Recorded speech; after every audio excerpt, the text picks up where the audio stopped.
Continuing our study of the book of Revelation, let's look now at the city of Thyatira.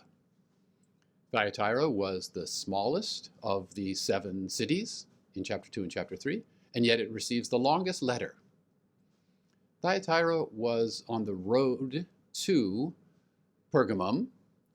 Soldiers attacking armies would have to conquer the garrison, the soldiers stationed in Thyatira, on their way to attack the capital city.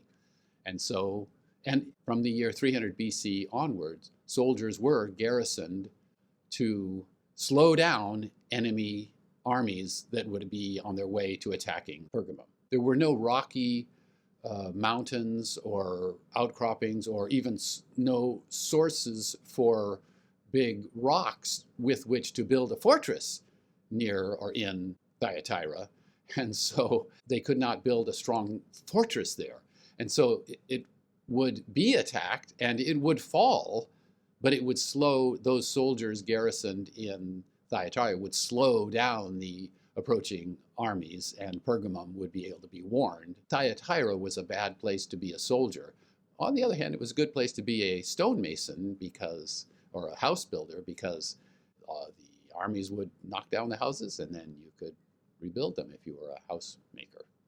In Thyatira, there are the historical records that we have now left over about Thyatira talk a lot about Thyatira being destroyed by these kinds of armies.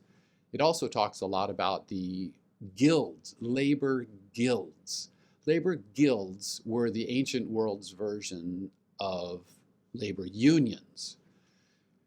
These labor guilds were required. If you were a silver worker, you had to be in the Silver Workers Guild. If you were a woodcutter or any profession, any work, you had to be in the guild. Apollo was the patron god of the labor guilds, and so these guilds were required. Membership and participation was required. And so we imagine, though we don't know from firsthand, but we imagine that this would have been difficult for believers because participation in the labor guilds activities would have included eating meat sacrificed to Apollo and perhaps other polytheistic activities which would be unacceptable to Christians.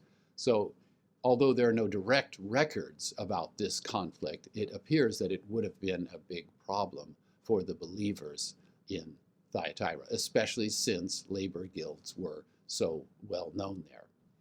You may remember from Acts that Lydia was a dealer in purple fabrics, and she came from Thyatira.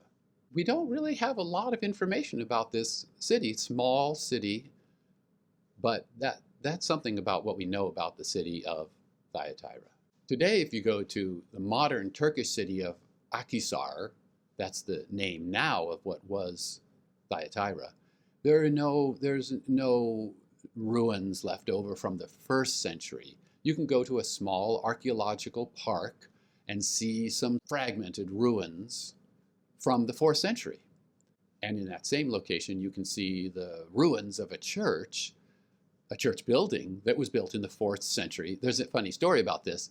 The Roman emperor at that time, read the book of Revelation and saw that there were 7 cities there and said, oh, we should build church buildings in these 7 cities. And so they did. And you can go see 2 or 3 walls of the ruins of the church, and you can even see where the elders would have sat at the kind of behind the pulpit. But it was a 4th century church building, so it doesn't really have much to do with the book of Revelation.